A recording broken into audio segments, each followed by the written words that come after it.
will be fun.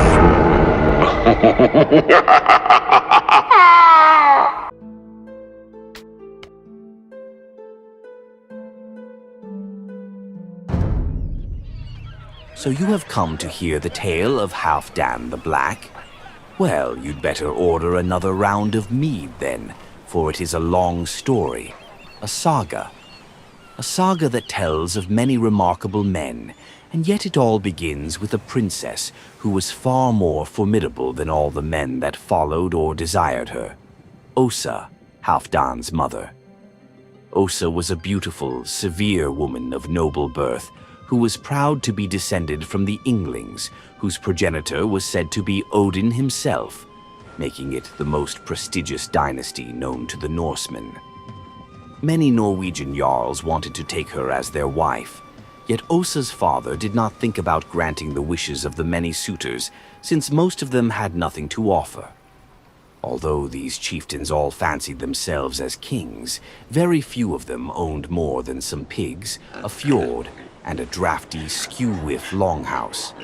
Not a place where a father would want to see his daughter live.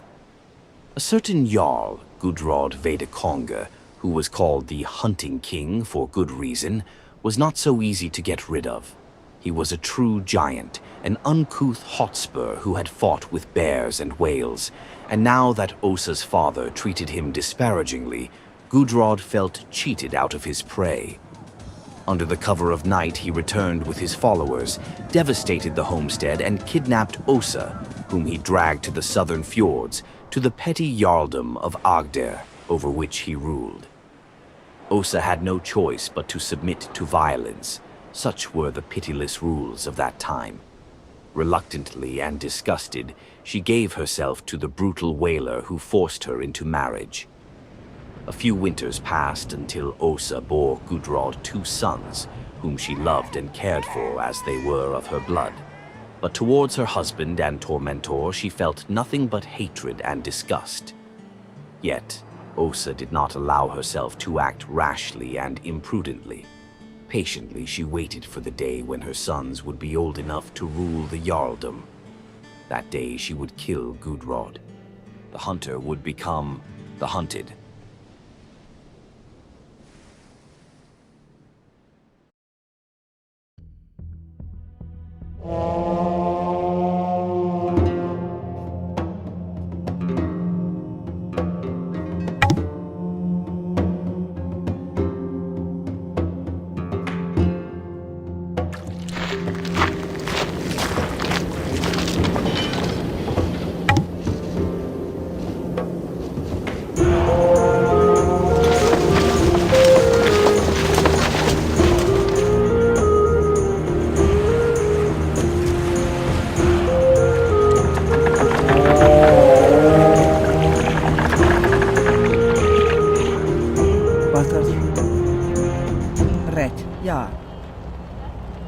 Bilek, timber hochwandi.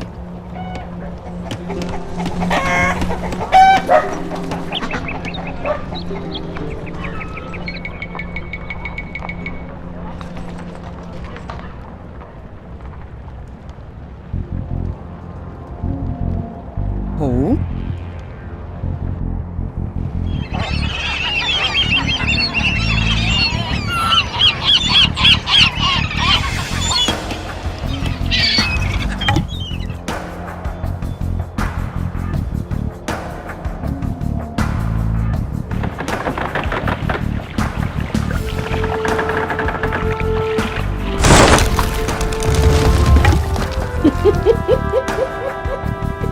Wind, ja.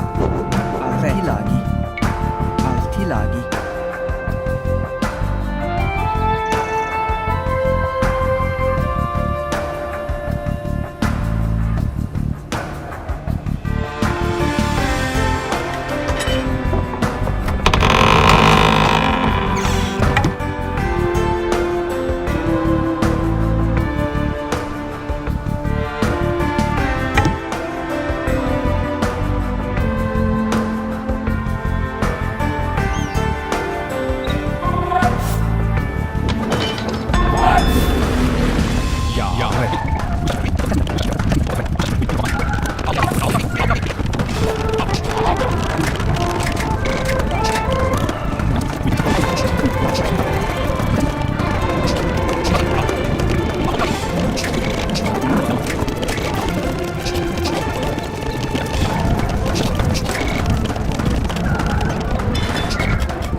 Altilagi.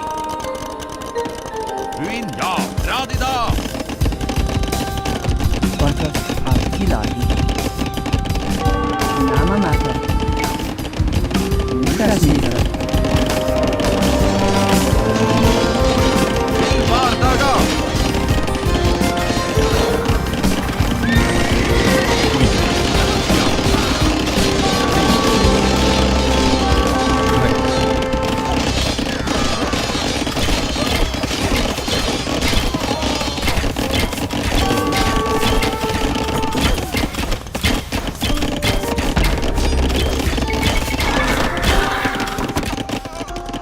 Ruin Villek. Altilagi. Ja, Altilagi. Uhur. Ja. Queen, Attilagi, ja. Red, Villek, red. Nama Mater. Ruin. Altilagi.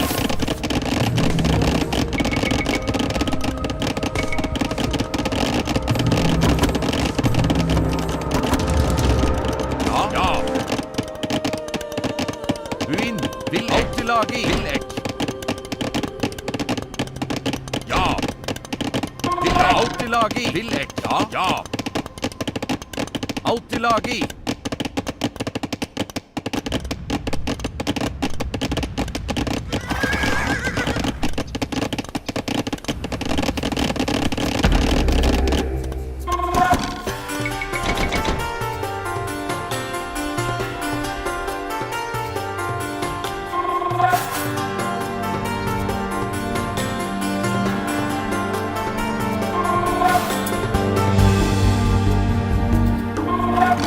Uhur.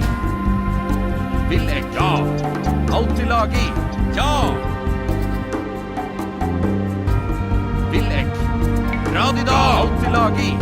Ja. Villek. Altilagi. Villek. Altilagi. Ja. Villek. Ja. Altilagi. Ja. Ja. Til Vardaga. Ja. Uhur.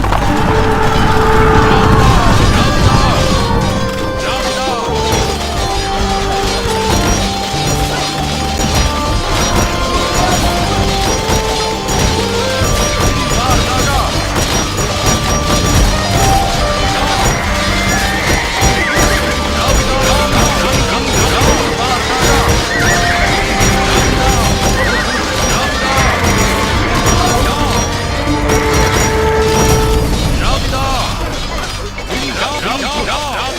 Radida. Vardaga. Villek.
Ja.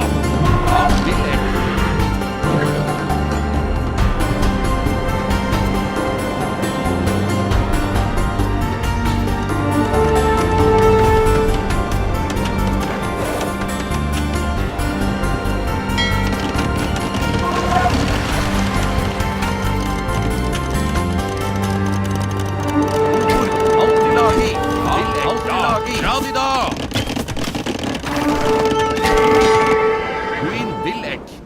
Ja. Altilagi. Altilagi. Ja.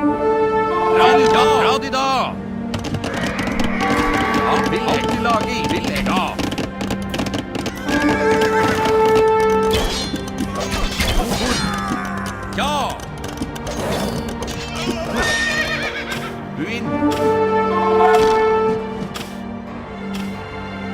Dra de da! Ja, alt i lage i!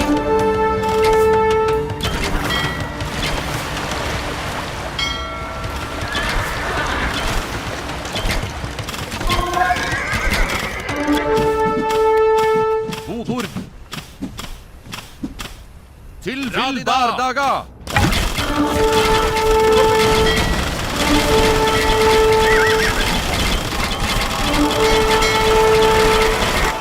Inn! Ja! Bardaga!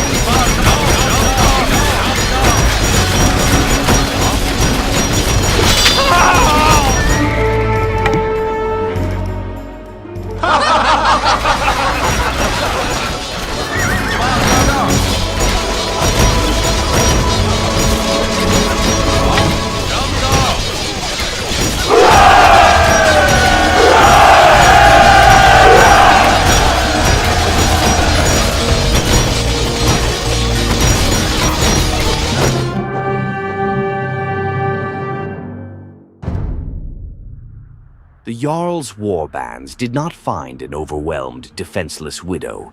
Instead, they faced Halfdan the Black. With hair as dark as a raven's wing, he had long since matured into a young man of considerable fighting strength, embodying the spirit of the fierce warriors sung of in ancient tales.